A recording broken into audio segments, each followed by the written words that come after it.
Hello everyone and welcome back to Code with Riya. So in today's lecture we are doing some very important questions, some practice questions using De Morgan's theorem. De Morgan's theorem की दोनों theorems I have already written over here. Now let's do some different kind of questions today. So the first type of question is proving questions, where we have to prove that the content, that the expressions on the left hand side are equal to the contents और the expressions on the right hand side.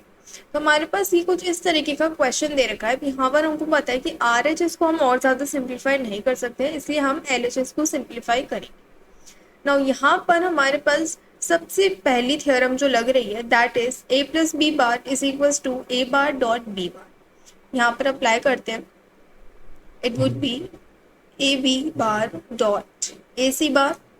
ठीक है, अब यहाँ पर ये जो expression है ये हमारे पास एज इट इज आ जाएगा क्योंकि इसके ऊपर कोई कॉमन बार नहीं है जिसको हम सिंप्लीफाई कर पाए. नाउ मूविंग फर्दर, यहाँ पर वापस से हम इन दोनों ही एक्सप्रेशंस के ऊपर डी मॉर्गन थ्योरम वापस से अप्लाई कर सकते हैं. So it would be A bar plus B bar dot, it would be in multiplication right, then dot A bar plus C bar plus a bar, b bar and c. Now we'll multiply both these terms together. It would be a bar plus a bar c bar plus a bar b bar plus b bar c bar, and this term will be written as this. Okay. Now we can do one thing over here. We can take a bar common. अब यहाँ पर common लेने से पहले हमने एक चीज notice की कि ए बार डॉट ए बार है. ए बार डॉट ए बार करेंगे तो हमको आंसर क्या मिलता है, ए बार ही मिलता है. ये हमने ऑलरेडी सीख रखा है. सो हम यहाँ पर लिख सकते हैं A bar plus A bar C bar plus A bar B bar plus A bar B bar C plus B bar C bar. अब हम क्या कर सकते हैं, अब हम ए बार को कॉमन ले सकते हैं, लेकिन हमारे पास ये जो टर्म है इसमें हमारे पास कोई भी ए बार नहीं आएगा, इसलिए मैंने उसको बिल्कुल साइड में लिख दिया. Now taking common from here we'll get 1 plus c bar plus b bar plus b bar c plus b bar c. ठीक है, इतना हमने कर लिया. अब यहाँ पे हम क्या कर सकते हैं, वापस से इसी के अंदर we can take common as b बार को कॉमन लेंगे तो हमारे पास बचेगा 1 प्लस सी बार, 1 प्लस सी. इसको कुछ इस तरीके से लिख सकते हैं. 1 प्लस सी हमको दे देगा 1. तो यहाँ पर हम लिख सकते हैं A bar plus A bar 1 plus C bar plus, अब यहाँ पर ये पूरी की पूरी टर्म हो जाएगी 1, तो यहाँ पर हम सिंपली बी बार लिख सकते हैं प्लस दिस टर्म. अब हमको पता है कि जब भी हम a प्लस 1 लिखते हैं, जो कि अभी अभी हमने आइडेंटिटी यूज करी, उसको यूज कर कर अगर हम देखें तो ये पूरी की पूरी टर्म हमारे पास 1 की इक्वल आती है. यहाँ पर हमारे पास जो आंसर आएगा that would be A bar plus B bar C bar. Now this is the exact answer that we had to get as the RHS part. So yes, LHS is equals to RHS in this question. That means this question is solved completely, and this is the simplified expression. Now moving to the next question. So here also we are having a proving question, but in this question we can see that we can't use De Morgan's theorem over here. क्यों use नहीं कर सकते, क्योंकि यहाँ पर हमारे पास जैसे हम एक सिंगल कॉम्प्लीमेंट लेते हैं, सिंगल बार हमको गिवन होता है क्वेश्चंस के अंदर, वो यहाँ पर गिवन नहीं है. इसका मतलब इसको हमको जो हमने आइडेंटिटीज डिस्कस करी थी, मैं आपको यहाँ पर एक बार दिखा देती हूँ. ये जो आइडेंटिटीज हमने यहाँ पे डिस्कस करी थी, इनको यूज कर कर हम इस क्वेश्चन को, इस पूरे क्वेश्चन को सॉल्व करेंगे. Let's do that. सबसे पहले हम क्या कर सकते हैं, इनको मल्टीप्लाई कर सकते हैं. इन दोनों टर्म्स को अपन क्या कर देंगे, मल्टीप्लाई कर देंगे. मल्टीप्लाई करके इनका आंसर, ब्रैकेट्स तो हम लगाते ही है, A B bar C plus A B bar B D plus A bar B bar C. ठीक है, ये हमने लिखा. अब ए बार डॉट ए बार करते हैं तो आंसर तो 0 मिलता है, तो इसका मतलब ये पूरी की पूरी टर्म क्या हो जाएगी, ये पूरी की टर्म हो जाएगी 0. 0 हो जाएगी तो हम इसको एलिमिनेट कर सकते हैं, कर देते हैं eliminate. It would be A B bar. साथ ही साथ हम क्या कर सकते हैं, ये जो सी है इसको हम मल्टीप्लाई कर सकते हैं. तो यहाँ पर हम डबल सी लिख देंगे because A B bar C and C multiply हो गया. This is cancelled. a bar b bar c. So this is the whole expression that we have obtained so far. Now जब भी हम a dot a करते हैं, a dot a हमको क्या देता है, ये हमको देता है a, कि अगर a की वैल्यू है 0 तो अगर मैं 0.0 करूँगी तो मुझे 0 मिलेगा। a की वैल्यू अगर 1 है तो अगर मैं 1.1 करूँगी तो मुझे 1 मिलेगा। तो हम वही यहाँ पर करना है। तो अगर मैं c.c करूँगी तो मुझे आंसर क्या मिलेगा, c मिलेगा, राइट। यहाँ पर हम कुछ इस तरीके से लिख सकते हैं, ठीक है। अब यहाँ इन दोनों एक्सप्रेशंस को अगर थोड़ा ध्यान से देखेंगे तो हमारे पास यहाँ पर दो वेरिएबल्स है जो कि कॉमन आ रहे हैं। सबसे पहला वेरिएबल है B bar and the second variable है सी।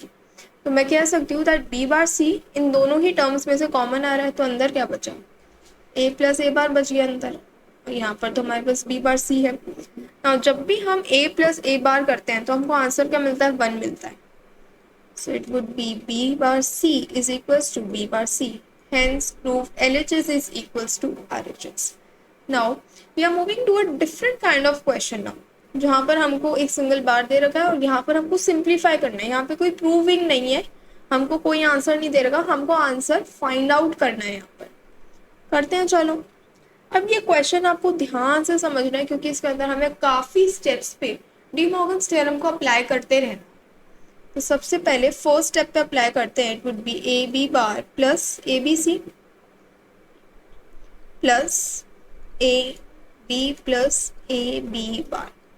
अब यहाँ पर इस टर्म के ऊपर एक बार ऑलरेडी प्रेजेंट है क्वेश्चन के अकॉर्डिंग, एंड जब हम इस बार को ब्रेक करेंगे तो हमारे पास यहाँ पर एक बार आ जाएगा, यहाँ पर भी आ जाएगा। नाउ हमने ऑलरेडी पढ़ रखा है कि जब भी हम डबल बार की बात करते हैं that will be equal to this only, right, क्योंकि जो डबल बार होते हैं वो एक दूसरे में कैंसिल आउट हो जाते हैं। सो कैंसिल आउट होकर हमारे पास ये आंसर आ रहा है। अब ये वाली जो टर्म है इसको हम आगे सॉल्व नहीं कर सकते फिलहाल, ओके। सो यहाँ पर हमारे पास प्लस नहीं आएगा, यहाँ पर हमारे पास आएगा डॉट। इसको हम आगे सॉल्व नहीं कर सकते हैं, लेकिन इस टर्म को हम सॉल्व कर सकते हैं। Let's solve this term. यहाँ पर सबसे पहले हमारे पास a एंड दिस टर्म, इन दोनों के बीच में डी मॉर्गन्स लग रही है, लगा देते हैं अपन। a bar plus b plus A B bar, ठीक है। नाउ वापस से, अच्छा यहाँ पर बार लगा देते हैं। अब इसमें वापस से हमारे पास डी मॉर्गन्स लग रही है। It would be this term as it is, a bar as it is plus b bar dot a b bar and double bar, इस तरीके से करेंगे। अब वापस से हमारे पास इसके अंदर डी मॉर्गन्स थ्योरम लग रही है, तो वापस से लगा दो this term as it is dot A bar plus B bar dot, it would be A bar plus B double bar. Now यहाँ पर हमारे पास आ गया डबल बार, डबल बार आ गया तो इसको वापस से हम कैंसिल आउट कर सकते हैं डबल बार को। तो हमारे पास जो आंसर आ रहा होगा this term as it is A bar plus B bar dot A bar plus B. अब इन दोनों ही टर्म्स को, अब यहाँ इस स्टेप के बाद हमारे पास और कोई भी ऐसा टर्म नहीं है जिसपे हम डी मॉर्गन्स थ्योरम को अप्लाई करके उसे आगे सिंप्लीफाई कर सके। अब हमें नॉर्मल सिंप्लीफिकेशन करना होगा। वो कैसे करेंगे, सबसे पहले जो हमारे पास ये टर्म्स प्रेजेंट है, कौन सी टर्म्स, इन दोनों को हम मल्टीप्लाई करेंगे। मल्टीप्लाई करने के बाद we get this, it will come as it is dot A bar plus A bar B bar plus B dot B bar, ठीक है। हमारे पास ये आ जाएगा। जब भी हम ए डॉट ए करते हैं आंसर तो 0 आता है, इसका मतलब इसका आंसर क्या आ जाएगा, 0 आ जाएगा, सिंपल सी बात है। अब हमारे पास A B C dot A bar plus A bar B bar, ये दोनों टर्म्स बची। अब इन दोनों को आपस के अंदर हम मल्टीप्लाई करते हैं। इन दोनों को मल्टीप्लाई करेंगे, it would be A B bar plus A B bar A bar B bar plus A B C A bar plus A B C A bar and B bar, ठीक है। So these are the 4 expressions that we have obtained after simplifying all of this. अब इसको ध्यान से देखते हैं। हमारे पास एक आइडेंटिटी होती है जो कि अभी अभी हमने देखी, ये इन चारों के चारों एक्सप्रेशंस के अंदर लग रही है। कैसे लग रही है देखते हैं। हमारे पास यहाँ पर है ए डॉट ए बार, इसका मतलब ये हमको देगा 0। ए डॉट ए बार ये हमको देगा 0। ए डॉट ए बार ये भी 0 देगा। ए डॉट ए बार है ये भी हमको 0 देगा। हालांकि हमारे पास इसके अंदर बी डॉट बी बार भी है, वो भी 0 ही देगा। इसका मतलब इस पूरे क्वेश्चन का जो आंसर है वो हमारे पास क्या आता है, 0। इससे हमको एक बात समझने को मिलती है, दैट इज कि क्वेश्चन चाहे कितना भी कॉम्प्लेक्स क्यों ना हो, उसका आंसर इतना इजी भी हो सकता है कि हमको पूरा का पूरा क्वेश्चन सॉल्व करने के बाद आंसर क्या है, 0 है। ठीक है, तो क्वेश्चन से घबराना नहीं है, उसको स्टेप बाय स्टेप सॉल्व करते जाना है and you will get closer to the answer at each step. Now the next question is very important. ऐसा एक ना एक क्वेश्चन मिड टर्म्स में आता ही आता है, एंड टर्म्स के अंदर आता ही आता है, इन एटलीस्ट 4 और 5 marks. So the question is that simplify the Boolean expression and draw its logic diagram. हमको यहाँ पर एक पर्टिकुलर एक्सप्रेशन दे दिया गया है एंड हमको बोला है कि सबसे पहले तो आपको इस एक्सप्रेशन को करना है सिंप्लीफाई। अब यहाँ पर अगर इस एक्सप्रेशन को ध्यान से देखें तो ये हमको ऑलरेडी सिंप्लीफाइड एक्सप्रेशन दे रखा है। इसके बाद ये और सिंप्लीफाइड नहीं हो सकता। भले आप इसको थोड़ा बहुत ट्राई करके देख सकते हो, बट ये इसके आगे सिंप्लीफाइड नहीं होगा क्योंकि हमारे पास कहीं से भी कॉमन टर्म्स नहीं आ रही है। तो हमारे पास एक ही रास्ता बचता है, that is to draw its logic diagram. ठीक है, कोई दिक्कत नहीं है, लॉजिक डायग्राम बना देते हैं। लॉजिक डायग्राम जब भी हमें किसी भी एक्सप्रेशन का बनाना होता है तो वहाँ पे कुछ चीज़ें हमको माइंड में रखनी पड़ती है। सबसे पहले क्या कर सकते हैं, अपने एक्सप्रेशन को तोड़ देंगे। तोड़कर ये देखेंगे कि मुझे कौन कौन से गेट्स की ज़रूरत पड़ रही है। सबसे पहले मुझे यहाँ पे एंड गेट की ज़रूरत पड़ रही है। मुझे यहाँ पे 3 एंड गेट्स चाहिए। कितने चाहिए, 3 AND gates. Let's draw them. ठीक है, मुझे यहाँ पे नॉट गेट भी चाहिए। मुझे एंड गेट कितने लगे यहाँ पर, 3। मुझे नॉट गेट भी चाहिए। नॉट गेट क्यों चाहिए, क्योंकि यहाँ पर हमको दिख रहा है कि वही कॉम्प्लीमेंट प्रेजेंट है एंड दैट वो नॉट 1 2 बट वी हैव 3। हमको 3 नॉट गेट्स यूज करने पड़ेंगे। कर लेते हैं। सबसे पहले तो हम इसको देंगे ए एज एन इनपुट, देन हम बी के लिए लगाएंगे एक नॉट गेट, क्योंकि हम स्टार्टिंग में तो बी देंगे इनपुट, लेकिन जब हम नॉट गेट को यूज करेंगे तो वो उसका इन्वर्स कर देगा, दैट इज वो हमको बी बार दे देगा, कॉम्प्लीमेंट दे देगा। सिमिलरली सेकेंड एंड गेट में हम करेंगे, यहाँ पर एक नॉट गेट देंगे for A, second not gate for B and C हमारा एक रेगुलर इनपुट की प्रेजेंस में है, यहाँ पर हम नॉर्मल एक इनपुट दे देंगे सी। इतना दे दिया। थर्ड एंड गेट में हमारे पास ए है इनपुट के अंदर और सी है, इनको हम डायरेक्ट दे देंगे। बिल्कुल सही है, यहाँ तक कोई डाउट भी नहीं है।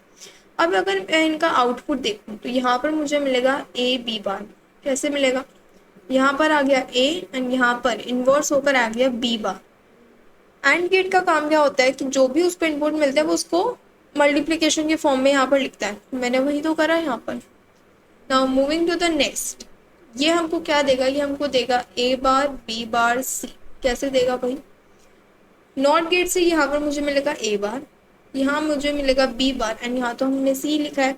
इन तीनों इनपुट्स को मल्टीप्लाई कर देगा। अब ज़रूरी नहीं है कि हमारे पास जो नंबर ऑफ इनपुट्स हैं वो 2 हो 3 हो 4 हो, कितने भी इनपुट्स हो सकते हैं। ठीक है, थर्ड की बात करें तो मुझे यहाँ पे मिलेगा ए सी, यहाँ पर डायरेक्ट इनपुट्स हैं, इन दोनों को ही मल्टीप्लिकेशन की फॉर्म में लिखेंगे। अब ये तो हो गया हमारा फर्स्ट स्टेप, जहाँ पर हमने ये इंडिविजुअल एक्सप्रेशंस जो है वो हम ले आए। सेकेंडली एक्सप्रेशन में क्या लिखा है कि हमको इन तीनों को ऐड करना है। अब ऐड करने के लिए हम और गेट को यूज करते हैं। और गेट मुझे यहाँ पे चाहिए होगा एक, यहाँ पर एक और गेट बना लेते हैं। ये और गेट बना लिया। अब यहाँ पर ये जितने भी आउटपुट्स हैं ऑफ डिफरेंट एंड गेट्स, उनको यहाँ पर हम एज एन इनपुट देंगे। ठीक है, अब यहाँ पे क्या आया मेरे पास, यहाँ पर आया ए बी बार, यहाँ पर आया ए बार बी बार सी और यहाँ पर आया ए सी। और गेट इन तीनों की इनपुट्स को ऐड कर देगा और हमको दे देगा ये plus A C. See how easy it is. हमने बिल्कुल स्क्रैच से स्टार्ट करा। हमने ये देखा कि सबसे पहले हमें कौन से गेट की ज़रूरत पड़ेगी। मैंने एक एक करके गेट्स को रिसेंबल करते गए हम, और यहाँ पर हमारे पास जो डिज़ायर्ड एक्सप्रेशन है वो हमें मिल चुका है। ना ऐसा ही हम एक और क्वेश्चन करने वाले हैं, लेकिन इसका बिल्कुल ऑपोजिट। ऑपोजिट कैसे होगा? यहाँ पर हमको एक्सप्रेशन गिवन था और हमको लॉजिक डायग्राम बनाना था। व्हाट इफ हमको लॉजिक डायग्राम गिवन हो और हमको एक्सप्रेशन ऑब्टेन करना हो, उससे मुश्किल लग रहा है, बट है नहीं। जैसे जैसे आप सीखते जाओगे वैसे वैसे आपको लगेगा कि यार इसमें तो कुछ था ही नहीं। It is very easy. यहाँ पर बेसिकली हमारे पास कितने इनपुट्स हैं? हमारे पास है 3 इनपुट्स। अब वो हमने डिफरेंट डिफरेंट गेट्स को दिए, वो अलग बात है। यहाँ पर मैंने एंड गेट को 2 इनपुट्स दिए हैं, A and B. Not gate को हमने इनपुट दिया है ए लाइन से ही हमने एक इनपुट निकाल कर इसको दे दिया। और एंड गेट का जो आउटपुट है that will be the input for OR gate, and NOT gate का जो आउटपुट है and the output of OR gate will act as an input for the AND gate. यहाँ तक बात क्लियर है? थोड़ा सा मैंने आपको ओवरव्यू दिया। यहाँ पे मेरे पास आया ए, नॉट गेट इसका कर देगा reverse A bar. AND gate की बात करें तो ये मुझे देगा ए डॉट बी, एंड यहाँ पर भी हमारे पास आया ए डॉट बी है, यहाँ पर तो सी आ ही रहा है।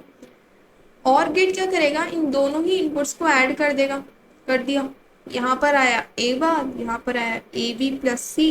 एंड गेट इन दोनों इनपुट्स को मल्टीप्लाई कर देगा, A bar dot A B plus A C. ठीक है, हमने फर्स्ट स्टेप तो कर लिया, that find out the expression. Expression हमको यहाँ पर मिल गया, A bar dot A B plus C. Second step क्या है? You have to simplify the obtained expression. तो जो एक्सप्रेशन ऑब्टेन हुआ है इसको सिंप्लीफाई करना है, कुछ भी नहीं है। इन दोनों की टर्म्स को मल्टीप्लाई कर दो, A bar A B plus A bar C. A dot A bar करेंगे तो हमारे पास क्या आंसर आएगा? इसका तो 0 ही हो जाएगा ये पूरी पूरी टर्म। एंड हमारे पास जो आंसर आया that is A bar C. So this is the final answer that we have obtained from simplifying this expression that we have obtained from the logic diagram. So yeah, that's all for today. These were some of the practice questions that we have discussed today using De Morgan's theorem and those 12 identities. In the next lecture, we'll be starting with the forms of Boolean expression, which is again a very important topic. So yeah, that's all for today. Subscribe the channel if you are new to the channel, and don't forget to hit the bell icon. These notes will be uploaded on the Telegram channel and the link is given in the description box. Thanks for watching this video and I meet you in the next video. Thank you so much.